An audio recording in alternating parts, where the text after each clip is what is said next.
Next, I'd like to introduce two speakers who will be speaking about seismic mounts for large sculptures. Vincent Avalos is a mount maker at the Asian Art Museum of San Francisco, and Christine Wittich, a PhD candidate in the Department of Structural Engineering at the University of California in San Diego. Vincent, I believe you'll be speaking first.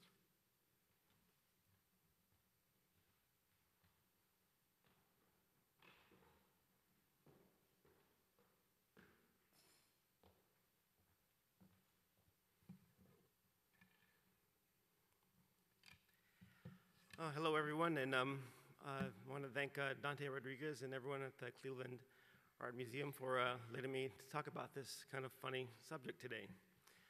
Let's see.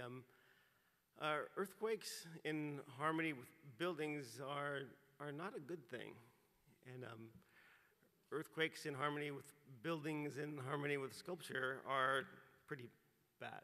So we're going to talk. Again, I'm Vincent Avalos. Oops, I went back too far. Of the Asian Art Museum, we're going to talk about the effects of harmonics on colossal sculpture. This is the story of how the Asian Art Museum came to discover the importance of harmonics in order to properly mitigate seismic forces on our collections and exhibitions. Many of us are trained in material science, fabrication, conservation, art history, etc., but few of us have a profound knowledge of seismology and earthquake engineering, and I'm including myself in that. Yet as custodians of cultural heritage, we are tasked with preserving these artifacts against any catastrophe the world has to offer. In the case of seismic events, we must consider the probabilities of an event, which means having some idea of the soils, geology, and seismology in the location we're storing or displaying our artifacts. To investigate the museum building or storage facility for its performance in a seismic event. And 3, have an object-by-object protection plan, as well as create general protocols for mitigating seismic hazards. When I first began working in this field, my colleagues and I hired the engineering firm Rutherford and Chicane to do a study of the performance of our building and how our artifacts would fare in a seismic event with the intensity similar to the immense 1906 earthquake. That's the Great Design earthquake. These engineers and many others have caused me to look at the world a little differently. As an example, in the event of a ground vibration, the object must overcome lateral forces virtually the same as the vertical force of gravity, which is why, for convenience sake, we say acceleration is measured in G's. As seen here, an object feeling a lateral acceleration of 1 G, which is very powerful for a quake, is practically the same as if it were somehow mounted perpendicular to the wall. In addition to the ubiquitously homogeneous force of gravity, one must consider the object's vibrational period and the rotation about the overturning moment. Moment force is force applied at a distance such as a lever. As seen in the diagram, the mass at the center of gravity of the object leverages as a force at the overturning moment. Any mount or fastener would have to overcome that leveraging force. Let's get this pointer to move. So here, this is the center of gravity of the object, and so this is the force, and this is the overturning moment. And so this acts as a lever, and any mount or fastener would have to withstand this powerful leveraging force. Vibrational period or natural frequency is an inherent attribute of all physical structures. Most structures have an inherent frequency they wish to vibrate at, much the way a tuning fork oscillates at a particular frequency to give us a clear single note. I'd also like to point out that if you take away the tuning fork, it looks very much like seismic waves, how they would propagate from an epicenter. Our basic skills in museum craft can help us mitigate the forces on smaller objects. However, colossal sculpture not only challenge our basic skills, but also alter some of our basic assumptions about collection care due to the way these particular objects respond in seismic scenarios. In this diagram, it appears that the larger sculpture will fare much better since in quakes, since it would have taken enormous displacement after 1 hertz to overturn it. As seen in the diagram, 1 full oscillation right here is equal to 1 hertz. The 2 objects have the same proportion, but the smaller one will overturn while the other one will just merely rock, although that's given only 1 hertz. Now I would like to add that this one-dimensional view leaves out some important attributes of the dynamic, that is the object's natural frequency or the frequency a mechanical object wishes to vibrate at, again, such as a tuning fork. This slide demonstrates wind-driven harmonics. A gale force famously sent this bridge in Tacoma, Washington, into a harmonic dance. Now, if you're getting a little dizzy, just close your eyes for a minute and we'll get through this. This is so dramatic that it appears absurd. It really looks absurd and otherworldly. And I've developed a little experiment to demonstrate resonance in a more down-to-earth manner. Here are 3 pendulums, all with the same mass but with differing centers of gravity. Each will go into harmonic resonance separately given a specific input vibration. For simplicity's sake, I've called each frequency 1, 2, and 3 second oscillations. That is the amount of seconds an object takes to complete 1 hertz. And there's a little video of it here, called the devil's hand.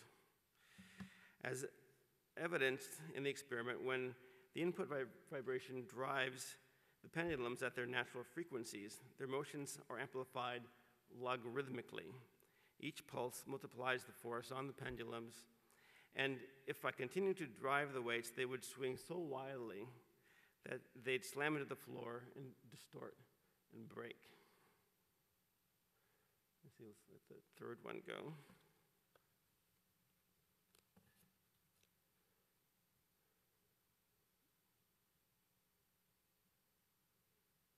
So, and then, I'm just trying to get the rhythm of it, but if I just get with the right pulse, that would just keep going further and further. Let's see. The majority of the isolated, let's see, where did I go? Excuse me.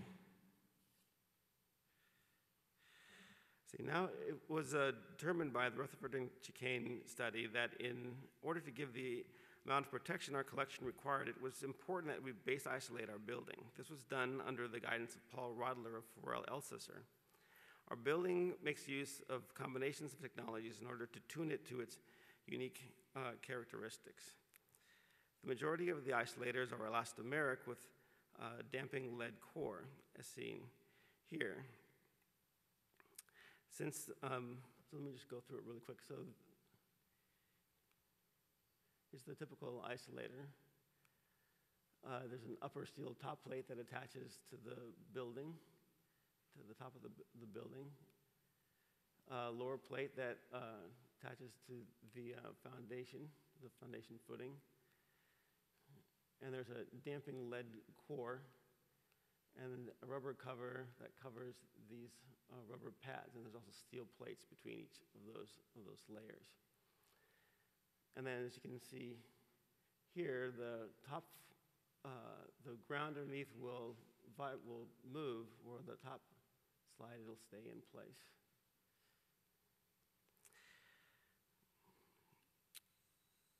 Let's see. Since the building now had a new dynamic response to the seismic events, Paul wanted us to keep artifacts as stiffly mounted as possible to avoid having any harmonics with the building. This meant that pedestal-based isolation systems should not be used,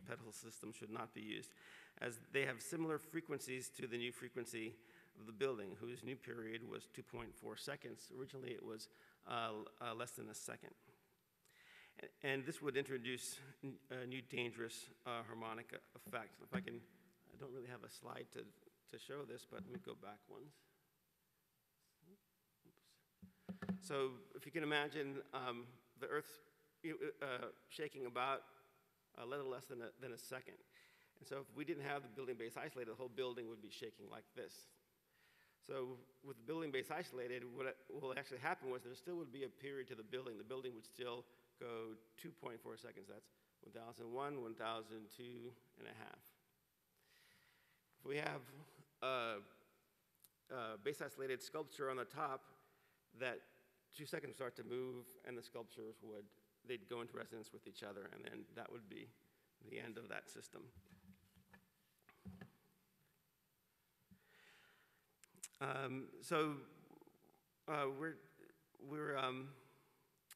This mount design is a very stiff mount design that we're instructed to use in our building. It's mount design used in the Terracotta Warriors, and I also use it to show the largest sculpture we could mount using traditional methods.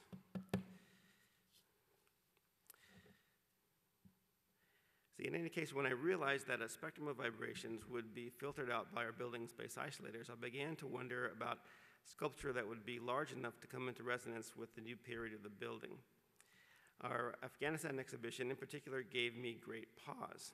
The pillar you see is a fabrication by the National Gallery in Washington, where the exhibition originated. The pillar weighed about 100 pounds, while the stone capital on top, Corinthian capital, weighed about 700 to 800 pounds. I created let me just explain here. This is a large steel mount that is basically a giant I-beam that form-fits to the pillar and to the building itself. And then if I go to the next slide, it'll be easier to show. This is the mount, a large steel mount that kind of squeezes the sculpture onto the pillar.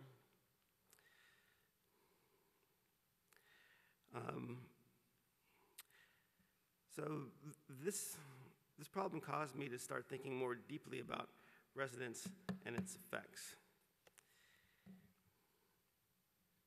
In 2014, I was challenged with our largest sculptures to date. These Colossi from our Roads of Arabia exhibition, each coming in at about a ton apiece, had high centers of gravity as well as a mass that was so great that I feared the facility and materials we had at hand were not sufficient to keep the sculpture safe in a seismic event.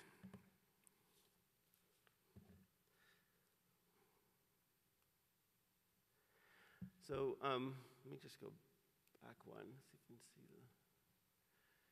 there's not a great view of it here, but there are these mounts that these sculptures came with, and the mounts were just sitting loosely down on these pedestals. So we had to augment the original mounts, and in addition to the augmentation, they sat loosely in their mounts. So we needed to have, like, these are 2 inches thick, and they kind of needed to be that thick to hold these giant sculptures. But since they were loose, we put in these compression pads in order to make them fit more tightly into their mounts.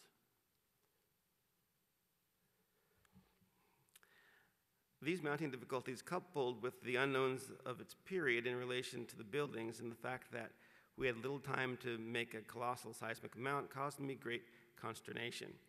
We consulted with the original seismic engineer, Paul Rodler, of our base isolated building, and he steered the gentlemen of EQX Global to me, their base isolation team.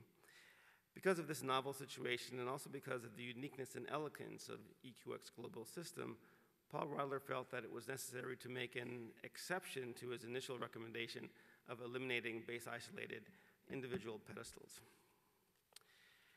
Serendipitously, as we were preparing for the show, Don Clyde, an engineer from EQX Global, learned of a study currently underway at University of California, San Diego, funded by the National Science Foundation, that was examining the exact problem we were dealing with, the response of colossal sculpture in seismic events.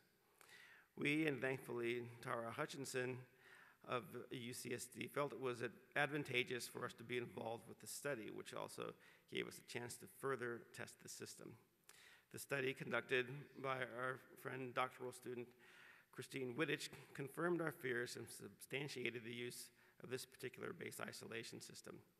I felt very fortunate to work in collaboration with such fine scholars and engineers. And now I'd like to present Christine Wittich of UCSD, who will reveal the findings of her extensive research. Thank you, Christine.